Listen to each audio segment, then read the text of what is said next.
Obama. You know, I've participated in the two largest Republican sweeps in modern times.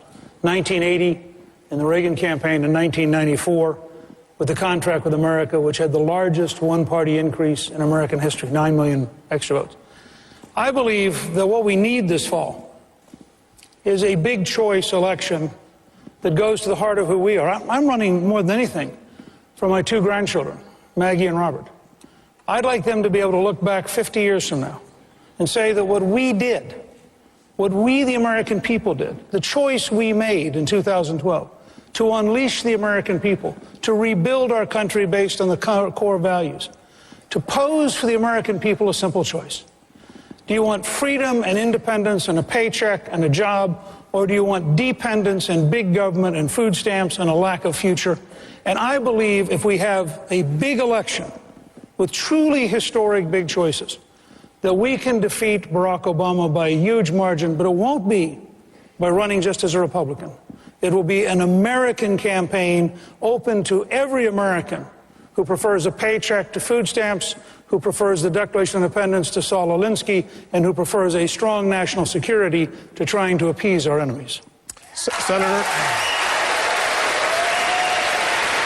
I'll repeat the question for you. Why do you think you're the best, most qualified person on this stage to beat President Obama? I agree with the previous two speakers that this is a big election. This is an election about fundamental freedom. It's an election about who America is going to be.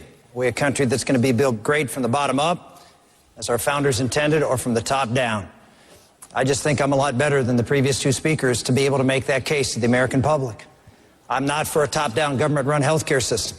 I wasn't for the Wall Street bailouts like these two gentlemen were. Governor Romney talks about private sector and how he's going to bring private sector. When the private sector was in trouble, he voted for government to come in and take over the private sector and be able to and to bail them out. Cap and trade, both of them bought into the global warming hoax, bought into the cap and trade, top-down control of our energy and manufacturing sector. If you look at President Obama's speech the other night, what did he lead with? He led with manufacturing. He led with manufacturing. Why? Because the base of his party, the ones that are always the ones that, not the base, the swing vote in his party, the ones that Ronald Reagan was able to get. We call them Reagan Democrats up in Pennsylvania. Those are the blue-collar working people of America who know that this president has left them behind. He has a plan for them, and it's more dependency, not work, not opportunity. So he went out and tried to make a play for manufacturing. That's been the center point of my campaign. The center point of my campaign is to be able to win the industrial heartland, get those Reagan Democrats back, talking about manufacturing, talking about building that ladder of success all the way down so people can climb all the way up.